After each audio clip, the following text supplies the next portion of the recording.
Sahabat Dhamma, Namo Buddhaya. Pada video kali ini, saya akan menyampaikan tema tentang nafsu keinginan rendah merupakan sebab penderitaan.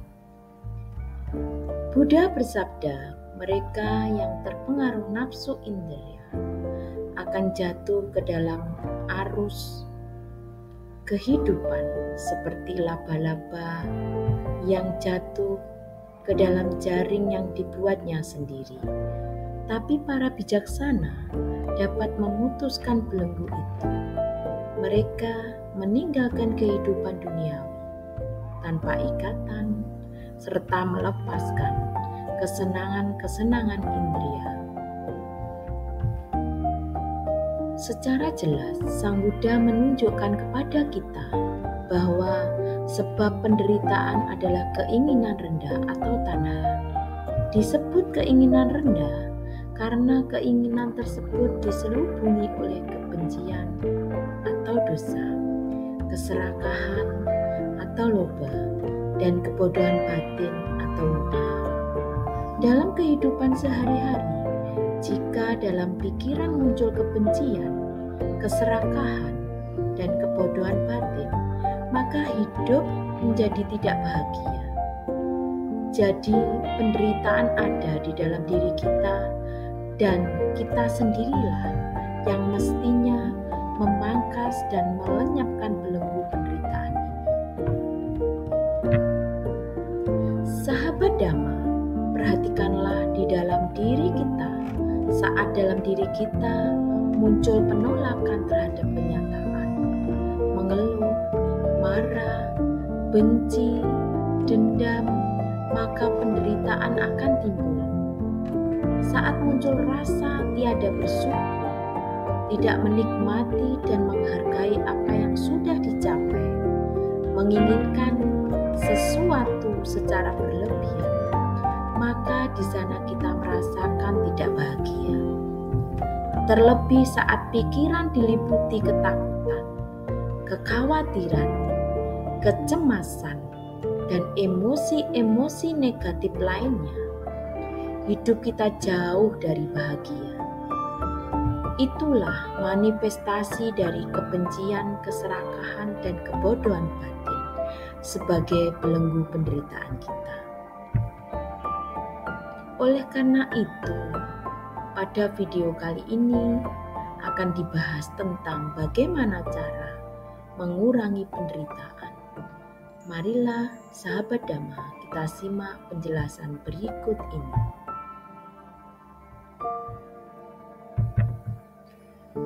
Cara mengurangi penderitaan adalah dengan pengendalian diri. Kita perlu melatih pengendalian diri atau samvara dalam hal keinginan-keinginan kita. Kita perlu memilah-milah mana keinginan yang tidak melanggar Dhamma dan keinginan yang realistis kita capai dan keinginan pengendalian diri atau samvara merupakan satu aspek penting dalam kehidupan manusia. Dikatakan sangat penting sebab musuh terbesar setiap manusia sesungguhnya tak berada di luar diri, namun justru di dalam diri kita sendiri. Kotoran batin atau kilesa itulah musuh terbesar manusia. Nafsu keserakahan, kebencian, dan delusion atau kebodohan batin itulah kumpulan dari kotoran batin. Hal itulah yang menyebabkan manusia tidak memiliki rasa malu berbuat jahat dan rasa takut akan akibat perbuatan jahatnya. Untuk mencapai kebahagiaan, kesejahteraan, dan kedamaian, kita hendaknya terus berupaya hidup berpengendalian diri setiap saat.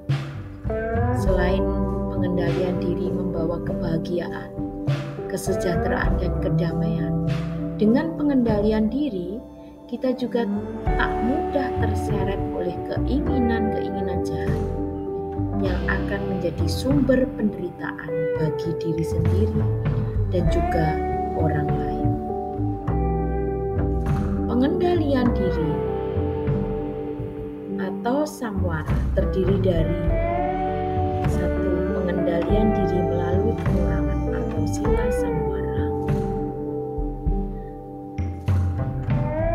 Pengendalian diri melalui pengurangan atau sila samwara, dalam hal ini kita mengontrol setiap ucapan dan perbuatan sesuai dengan peraturan moralitas atau disiplin masyarakat atau kelompok. Pancasila Buddhis adalah panduan atau standar dasar dari norma-norma perilaku baik dalam kehidupan yang berisi tidak membunuh, tidak mencuri, tidak berbuat asusila, tidak berbohong, tidak minum minuman keras. Jika kita mempraktekkan moralitas atau Pancasila Buddhis ini dengan sungguh-sungguh, dapat dipastikan akan tercapainya kehidupan yang penuh kebahagiaan, kesejahteraan, dan kedamaian. Yang kedua, pengendalian diri melalui kesadaran atau sati samwara. Dalam hal ini kita menjaga kesadaran pikiran setiap saat, sehingga tak mudah terbawa oleh keinginan-keinginan jahat, nafsu keserakahan, kebencian pada saat melihat, mendengar, mencium, mengecap, menyentuh, atau berpikir. Sadar sebelum dan sewaktu berpikir, berbicara, dan berbuat. Tidak lengah pada saat apapun. Ini adalah segi lain dari pengendalian diri melalui kesadaran. Jika kita dapat melaksanakan cara yang kedua ini, dapat dipastikan akan tercapainya kebahagiaan, kesejahteraan, dan kedamaian. Yang ketiga, pengendalian diri melalui pandangan terang atau nana samwara. Dalam hal ini kita merenungkan hidup dan kehidupan dengan sebagaimana adanya. Merenungkan hakikat dari 4 kebutuhan hidup: pakaian, makanan, tempat tinggal, dan obat-obatan, serta tujuan sesungguhnya dalam menggunakannya, agar tidak terseret oleh keinginan serakah.